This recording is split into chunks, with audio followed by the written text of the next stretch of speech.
I'm Michael Taylor. I'm senior analyst for Eastern Europe for Oxford-Analytica, which is part of Fiscal Note. Dr. Taylor, I understand you're an expert and a specialist on some of these developments that are taking place in Russia. And there are a couple of things I wanted to ask you about specifically. As you look back at the 24th of June, the so-called rebellion of the Wagner fighters relative to challenging the power of Vladimir Putin and the Kremlin, what was your assessment of what took place? Yes, I thought the mutiny on the so-called on June 24th was a very odd one. It proceeded to go all the way up to Moscow, about 200 kilometers short of Moscow, with hardly any resistance from the Russians. There were some helicopter attacks on the convoy up the M4, and they claimed to have shot down some helicopters, but compared with the might of the Russian Air Force, I thought initially it would be madness for them to take on the Russian state without, which had such air cover. That seemed to be a terrific gamble. And what may have happened, one possible explanation for the strange way in which it developed. The other thing, of course, is how they got to Rostov-on-Don, the southern military district base, so easily. Just walked in and took over the base with hardly any resistance. So they seem to be doing extraordinarily well. I mean, they are quite a strong force. One of the spearheads of the Russian campaign in Ukraine, but you still think that they're fairly lightly equipped. I mean, you saw this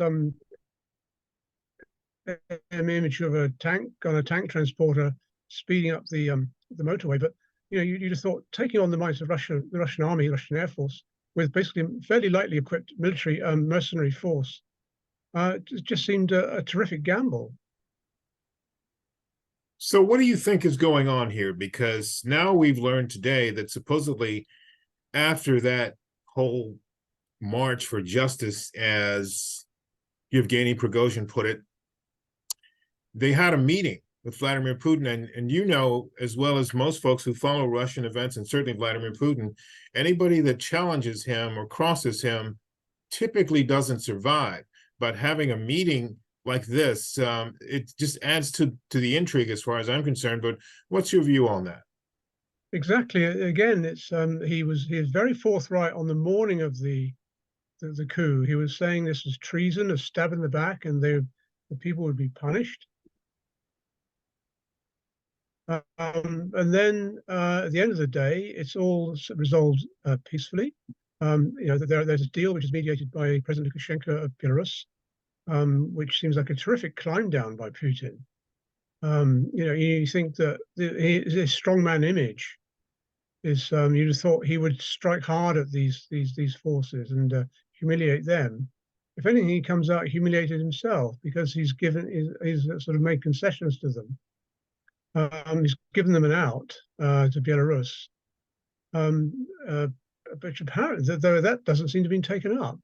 Again, another mystery. What he hasn't given on is the removal of the defense minister and the chief of general staff. He hasn't given in on that, and that was the main demand that Prigozhin made. So what then do you think of this idea?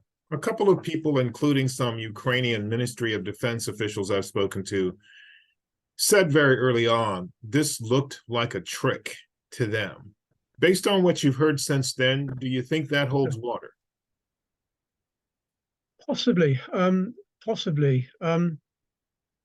think Putin may have been caught out. It may be that the Russian army just doesn't have that many resources. I mean, there've been these attacks on the border, the Ukrainian Russian border, which seem to have met hardly any resistance again. There are these sort of freedom fighters, Russian freedom fighters, whatever they call themselves, across the border, Belgorod and Bryansk earlier, meeting again hardly any resistance. The Russians don't seem to have fortified their border with Ukraine, which you'd think would be a standard military strategy to make sure that there's no counter thrust from Ukraine. They were able to roam around the border area for a whole day, I think, without hardly any resistance at all.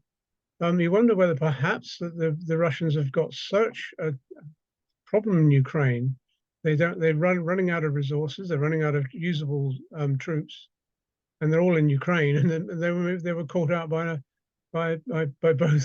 both these Ukrainian kind of cross-border activities and also this mutiny. Maybe that's the reason.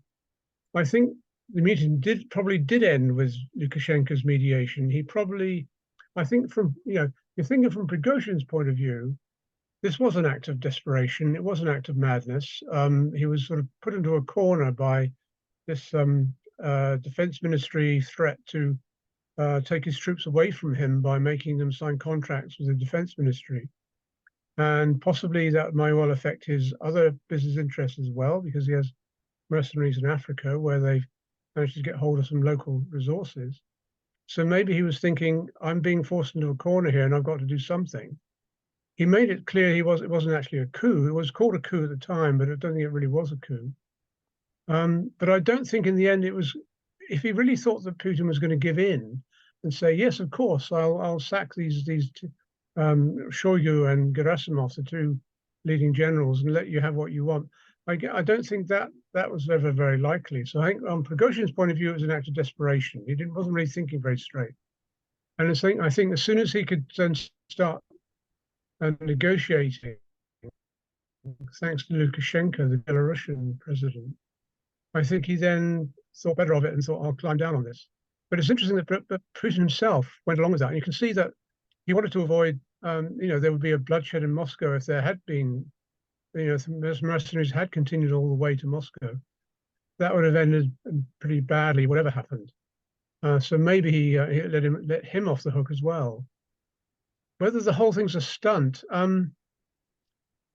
think the argument against that, the real argument against that, apart from the fact that they lost some helicopter people, I think the real argument is that I think the risk to Putin's reputation was too great. I don't think they would have really, if they thought the thing through, they'd have thought it's a stunt. It's not really worth it. I think more it's bad. Putin didn't realize that Prigozhin was going to react the way he did.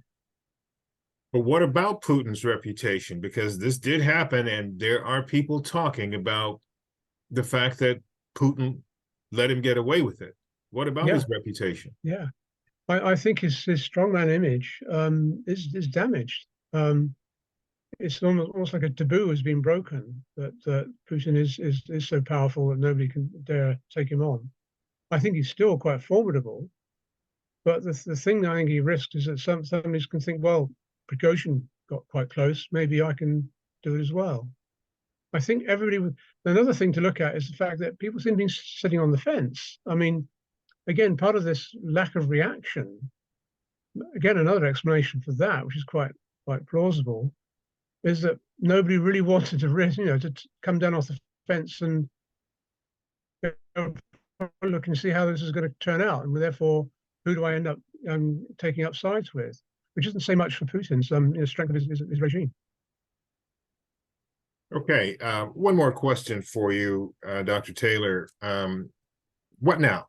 Where does this all go now in terms of the Wagner Group? One, does it still exist? Is it still viable? What about the activities that it's engaged in Africa and other places? What about that? I think there Putin may have ended up winning by getting Prigozhin to agree to this deal, which involved him getting exiled to Belarus and a lot of his troops going to Belarus with him.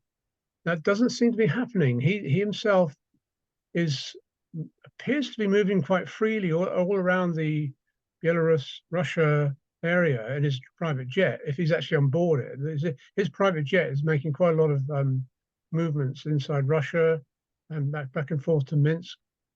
None of his troops seem to have turned up in this camp that's being prepared for them in Belarus. So it doesn't seem as though that part of the agreement is actually being implemented. And there are various indications that the Wagner Group is being, what's the word, closed down, I might say. It's uncertain whether they're still recruiting. Some sources say they're not recruiting anymore. Other sources say that the individual recruitment officers seem to be still operating, or say they are. But I think there was a report saying that they might have been withdrawn from CAR, I think Central African Republic, although people are saying no, it's a rotation. It's all still very unclear what's going on, but you can imagine that if this thing of they have to, the Wagner men have to sign these contracts with the defense ministry, and the deadline for that was today. I mean, that closes down Wagner as far as Prigozhin is concerned. They all transfer to the Russian state, and he's lost his real strength. Well, if that happens, I think Prigozhin could well have been conned. He could well have signed an agreement which Putin hasn't fulfilled. Perhaps Putin says, well, Prigozhin hasn't been fulfilling it either because he hasn't gone to Belarus. I think in the long term, Prigozhin is finished. I think Putin will get his way. He will have dealt with him because, as I say, today Gerasimov was seen in public.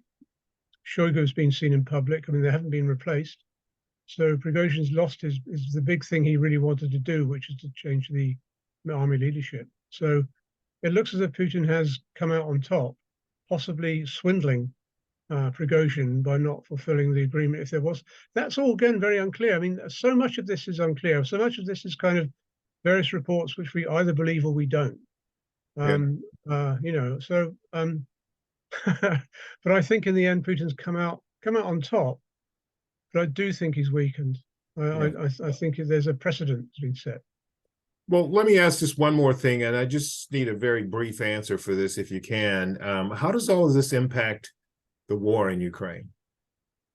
So far, it hasn't really. I mean, I think the Russians have lost a formidable force in the Wagner Group, because I personally think that a lot of them won't sign up to the contracts. A lot of them will, if they're not working for Prigozhin, they won't work for anybody else.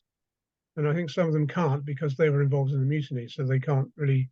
Their future with the Russian military is finished. I think they've lost an important element, not the biggest element, but a large element in the Russian army in Ukraine, and one of the most effective ones. So I think the only thing really that's keeping the Russian army going at the moment is that they're on the defensive, and they've been able to fortify quite strongly, and it's very difficult to attack. But I think in the end, if this is Putin's war, if he loses it, that's serious. I think he'll be replaced. Dr. Taylor, thank you so much. Thank you.